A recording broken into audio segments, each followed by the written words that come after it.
Morning students, today we will discuss about the chapter 2।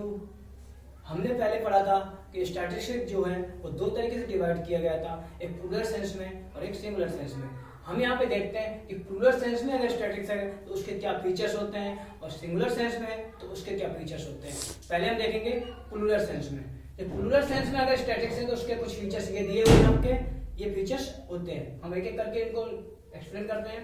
First है aggregate of facts. Aggregates of facts मतलब है कि statistics जो होता है वो एग्रीगेट ऑफ फैक्ट्स की बात करता है, ना कि वो सिंगल फैक्ट्स की बात करता है। मतलब किसी एक सिंगल टर्म को लेकर के स्टैटिस्टिक्स नहीं बोला जा सकता है। क्या होता है उसमें ग्रुप ऑफ फैक्ट्स रखे होते हैं। जैसे मान लो हम कह दें कि इसकी 30 ईयर एज है, ये स्टैटिस्टिक है, तो ये स्टैटिस्टिक नहीं है, क्योंकि क्या स्टैटिस्टिक में हमें कम से कम कंपेयर करने के लिए हमें न्यूमेरिकल फैक्ट्स कुछ चाहिए होते हैं। इसलिए कह सकते हैं कि जो स्टैटिस्टिक है उसमें फैक्ट्स जो होते हैं वो एग्रीगेट होते हैं, मतलब एक से अधिक होते हैं। दूसरा है affected by multiplicity of causes. आपने जानते हैं कि जितने भी फैक्ट्स होते हैं वो एक ही रीजन से अफेक्टेड नहीं होते, उनके बहुत सारे कॉजेज हैं जो अफेक्ट करते हैं। इसलिए जो है कि आपके जो न्यूमेरिकल फैक्ट्स भी हैं, जो स्टैटिस्टिक हैं, वो भी क्या होते हैं, बहुत सारे फैक्ट्स से इफेक्ट होते हैं। इसलिए ये बहुत ही डिफिकल्ट टास्क हो जाता है कि एक एक्चुअल या एग्जैक्ट स्टैटिस्टिक को कैलकुलेट करना या फाइंड आउट करना। तो एग्जैक्ट कैलकुलेट करना या एग्जैक्ट स्टैटिस्टिक फाइंड आउट करने एक बहुत डिफिकल्ट टास्क होता है, क्योंकि जो हमारा फैक्ट्स होते हैं वो हमारे फैक्ट्स बहुत सारे कॉजेज के द्वारा अफेक्टेड होते हैं। थर्ड है न्यूमेरिकली एक्सप्रेस्ड। जितने भी आपके फैक्ट्स हैं या जितने भी स्टैटिस्टिक हैं वो न्यूमेरिकली इसमें एक्सप्रेस किए जाते हैं। अगर वो न्यूमेरिकली एक्सप्रेस नहीं होंगे तो वो क्या होंगे, क्वालिटेटिव। और क्वालिटेटिव जितने भी टर्म होते हैं उनको यहाँ पे इग्नोर किया जाता है। तो इसलिए यहाँ पे खाली क्वांटिटेटिव टर्म की बात होती है या न्यूमेरिकली एक्सप्रेस जो टर्म होते हैं उनकी बात होती है। मतलब जिन फैक्ट्स को न्यूमेरिकल बेस पे हम एक्सप्रेस कर सकते हैं उन्हीं को हम स्टैटिस्टिक मानते हैं। फोर्थ वन है collected with reasonable standard of accuracy. मतलब statistic is collected with reasonable standard of accuracy. मतलब कि जो स्टैटिस्टिक है या स्टैटिस्टिक की जो डेटा हैं वो हमने अगर कलेक्टेड किए हैं तो उनपे क्या होती है, एक एक्यूरेसी का एक स्टैंडर्ड होता है। मतलब एक बहुत ही स्टैंडर्ड ऑफ एक्यूरेसी के साथ उनको कलेक्शन किया जाता है, जिससे कि वो डेटा बहुत ही रिलायबल बने रहें। अगर डेटा जो है वो हम स्टैंडर्ड ऑफ एक्यूरेसी नहीं मेंटेन करेंगे तो डेटा क्या होंगे, रिलायबल नहीं होंगे। जब रिलायबल नहीं होंगे तो जो हमारे रिजल्ट्स हैं वो बेटर नहीं आएंगे। इसलिए कह सकते हैं कि स्टैटिस्टिक में जो है वो डेटा बहुत ही एक्यूरेसी के साथ सिलेक्ट किए जाते हैं। फिफ्थ वन है कलेक्टेड फॉर प्रीडिटरमाइंड पर्पज।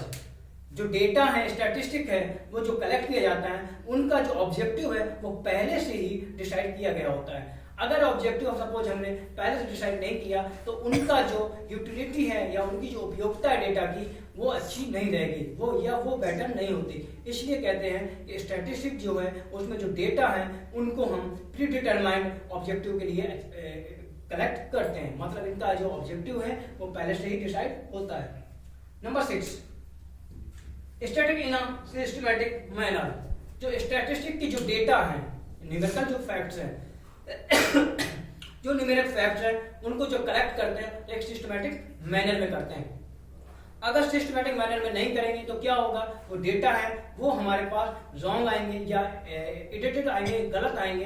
तो क्या होगा, जो हमारा रिजल्ट है वो एक एक्यूरेट नहीं होगा। इसलिए कहते हैं, बोलते हैं कि जो आपका जो डेटा है स्टैटिस्टिक्स में वो बहुत ही सिस्टमैटिक मैनर में होता है। लास्ट वन है placed in a relation to each other.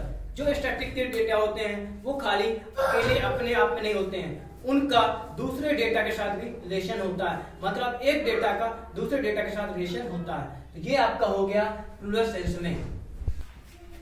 ठीक है, तो अभी हमने बात की थी कि statistic as a plural sense. मतलब कि जब स्टैटिस्टिक प्लूरल सेंस में यूज की जाती है तो उसके क्या फीचर्स थे वो हमने आपको बता दिए। अब देखते हैं statistic in a singular sense as a method. जब statistic as a method use की जाती है तो उसमें क्या एक्टिविटी होती है, क्या उसके प्रोसीजर रहता है। पहला है आपका, इसको स्टेप वाइज हमने लिखा है। स्टेप 1 है collection of data.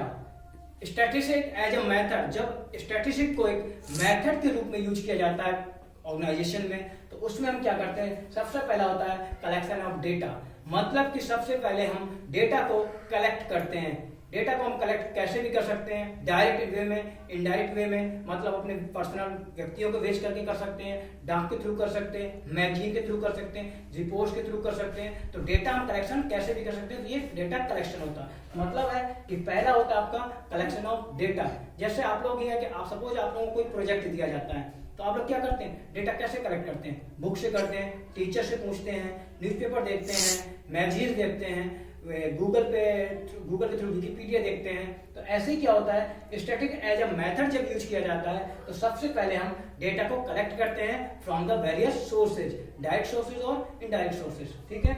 Second one है ऑर्गेनाइजेशन ऑफ डेटा, मतलब कि जो हमने डेटा कलेक्ट किए हैं फिर उनको एक ऑर्गेनाइज करते हैं प्रॉपर वे में, मतलब सबको एक कैटेगराइज करते हैं कि जो जिस कैटेगरी का है उस कैटेगरी के अकॉर्डिंग उसको डेटा को हम रखते हैं। जैसे मान लो हम एक प्रोजेक्ट फाइल बना रहे हैं, हमने बहुत सारे डेटा रख लिए, तो उनको क्या करते हैं, हम टॉपिक वाइज कैटेगरी बना लेते हैं, ये टॉपिक की ये डेटा है, ये टॉपिक का ये डेटा है। ऐसे इसमें भी होता है कि डेटा को क्या करते हैं, कैटेगरी वाइज ऑर्गेनाइज कर लेते हैं। थर्ड वन है प्रेजेंटेशन ऑफ डेटा। थर्ड है प्रेजेंटेशन ऑफ डेटा। जब हम डेटा को कलेक्ट कर लेते हैं, उनको ऑर्गेनाइज कर देते हैं, इसके बाद टर्म आता है कि उनको प्रेजेंट करना। तो कैसे उनका प्रेजेंटेशन करते हैं, प्रेजेंटेशन ऑफ डेटा होता है जो आपका वो ग्राफ के थ्रू प्रेजेंट किया जाता है, चार्ट के थ्रू किया जाता है, टेबल के थ्रू या डायग्राम के थ्रू। आप लोग भी देखे होंगे, आप लोग जब मैथमेटिकल डेटा को आप रिप्रेजेंट करते हैं, ठीक है, तो आप क्या करते हैं, उनको चार्ट बनाते हैं या फिर आप ग्राफ पेपर बनाते हैं या फिर आप उनको टेबल बना के दिखाते हैं या फिर उनके डायग्राम। तो मतलब है कि जो डेटा का प्रेजेंटेशन है वो थ्रू द ग्राफ, चार्ट और टेबल से किया जाता है। नेक्स्ट टॉपिक है, नेक्स्ट टर्म है एनालिसिस ऑफ डेटा।